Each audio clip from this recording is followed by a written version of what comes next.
What's up, everybody? It's your boy NornRed89 here with another video. Today we are going to discuss Stranger Things Season 5. The first 4 episodes dropped on Netflix. It's on Thanksgiving, or I believe the day before Thanksgiving.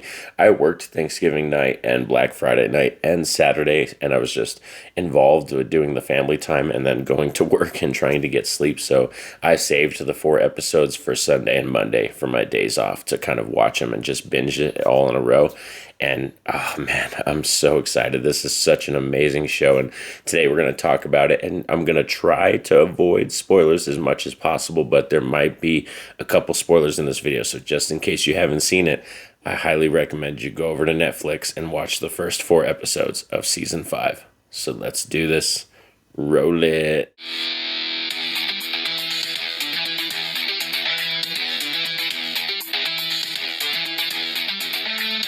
So first, before we start discussing the 4 episodes, Stranger Things is one of those shows that I've been hooked since the beginning. I love this show. This is an event for me. Every time a season drops, I rewatch the season before that came out. And in terms of Season 5, this is one that we've all been highly anticipating for years because they took such a long break compared to the previous season. And with it being such a long break, there's a couple things that add into that where I'm like, the writing and everything, you kind of worry about some things. The characters, a lot of the characters look so much older than they were in the previous season. So there's just some stuff that you can't kind of get over because of the time jump and how long it took them to put this season out. And Season 5 takes place as a time jump as well. I believe Season 5 is a year later. The start of the show is a year later after the events of Season 4. So that's something that, you gotta kind of get used to.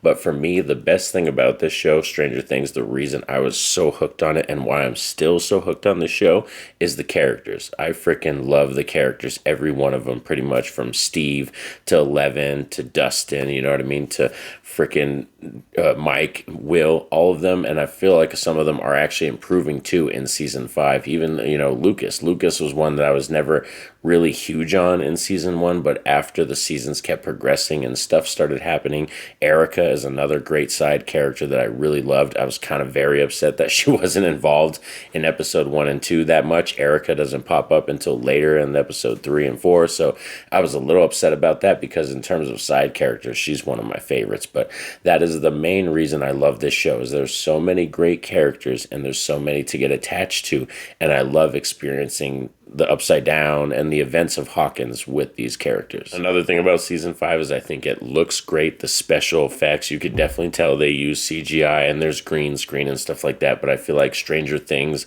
Netflix, they find a way to do theirs in a very good way. Like, you know what I mean, where the CGI isn't going to take you out of the show. And for example, like I'm watching it, Welcome to Derry as well. That's happening right now, and I'm not as hooked on that show because some of the CGI moments are not great. There are some that are really cool and there's practical moments where they have practical effects, but for most part, the green screen and the CGI in that show is and then the CGI in Stranger Things Season 5 is just upper echelon, really good looking stuff. Another thing about the season is we have so many character dynamics that are a little bit different, and you can definitely tell that the Duffer Brothers are like the writers of the shows now, that they're trying to tie in and wind up a lot of plot points, between certain characters like Dustin and Steve, or Steve and Nancy and Jonathan and stuff. All these different character developments, or the one between Mike, Will, and Eleven, of like that kind of love triangle going on thing where Mike loves Eleven, but Will loves Mike, and it's just kind of like this weird triangle.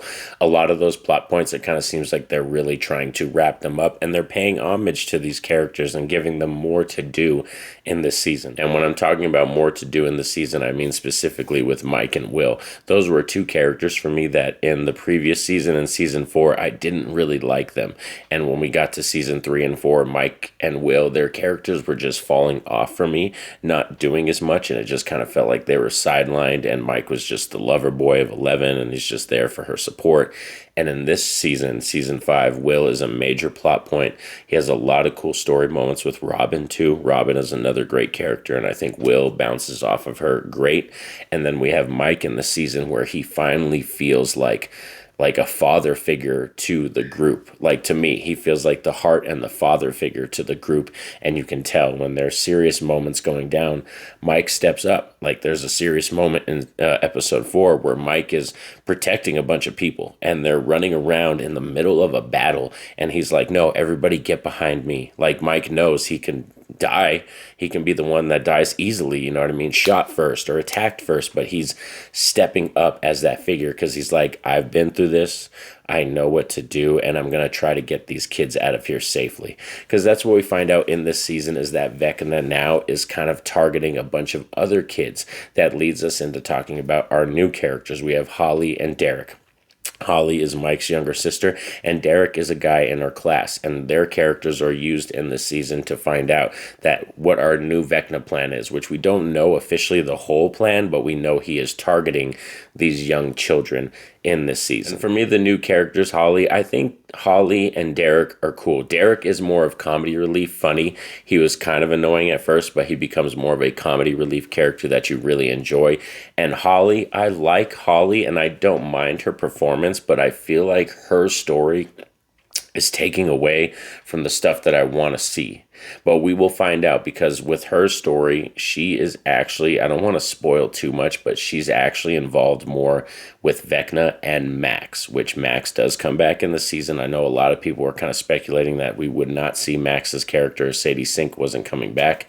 She is back. Her character is in it, and she has a storyline going on with Vecna and Holly, and I feel like that storyline is kind of taking away from the stuff I really want to know about when it comes to Hawkins, the Upside Down, and the science group, and the military, and what they're trying to do, where this story is something completely different.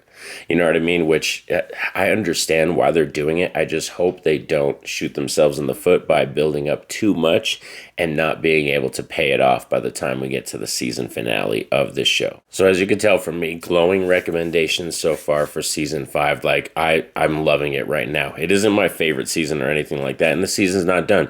When the season is over, we have other episodes. Part 2, I believe, drops on Christmas Eve, and then I think part 3 drops on New Year's Eve. So we are going to be getting 2 more parts to this season. After it's done, I will be watching all of it and ranking all the seasons again. So definitely stay tuned to the channel for that. But in terms of also season 5, talking about it is, like I said, where they set things up and where we're going, I'm very excited. We also have Linda Hamilton in here. I must say, if you're an 80s fan or you're a lover of Terminator, you love that Sarah Connor. We do have Linda Hamilton in this season, so that's really cool. But I love the setup. There's a lot of things going on, like I said, with Will, with Mike, with the military, and where it's going. I just hope they're able to pay it off, which I think they will be able to, because I feel like Stranger Things, this show, it's just so much different. There aren't a lot of shows out like this now where it's an event. It's definitely a moment where hundreds of thousands of people are tuned in to watch this show. Like, I heard on Thanksgiving, I think the Netflix crashed like twice or something because there was so much demand and so many people on the servers. And for me, like I said, this is just, it's one of those shows that will always stand the test of time. And for right now, even without seeing the end of Stranger Things season 5, I can clear-cut say Stranger Things is in my top 10 shows of all time, because it is that good. So I hope you all enjoyed this video of talking about Stranger Things season 5. Like I said, I tried to tiptoe around spoilers as best as possible, but in case you all haven't seen it, but I don't know why you would kind of click on this video if you haven't seen the season yet. But like I said, Netflix, definitely stream it, check it out. I am highly excited. I hope so for Christmas Eve one that it's going to be a really good part 2. I might watch it the next day because I work that night again. I work Christmas Eve night, so I might be watching it on Christmas Day if I get a chance to, after the family festivities or before we have too many family coming over. I might watch it. So, oh man, this is just one of those shows that I'm never gonna forget. The moments, the memories, and all this stuff, and just the lead up to some of these seasons, it's just been so spectacular. And like I said, with these characters, these moments, and even like I said, 11, like in Hopper, like so many good character dynamics, and in this season you get a little bit more of them because they actually go on an adventure together, so that's kind of rare. We don't get to see that a lot. So yeah, so many good things that they're setting up for this season, and I hope they pay them off very well. But please like the video, that definitely helps out the channel. Subscribe if you're new to the channel and have that notification bell poked so you're notified anytime I drop a video. And also shout out down below in the comments section, what are your feelings on season 5 and Stranger Things as a whole? Do you love this show? Is it one of those shows that's in your top 10, some of the best television you've ever seen? Or are you still waiting for the landing spot of season 5 to officially see how you feel about it? I would love to discuss with you down below, but most importantly, y'all know what's up. Have a safe and happy day. Peace out.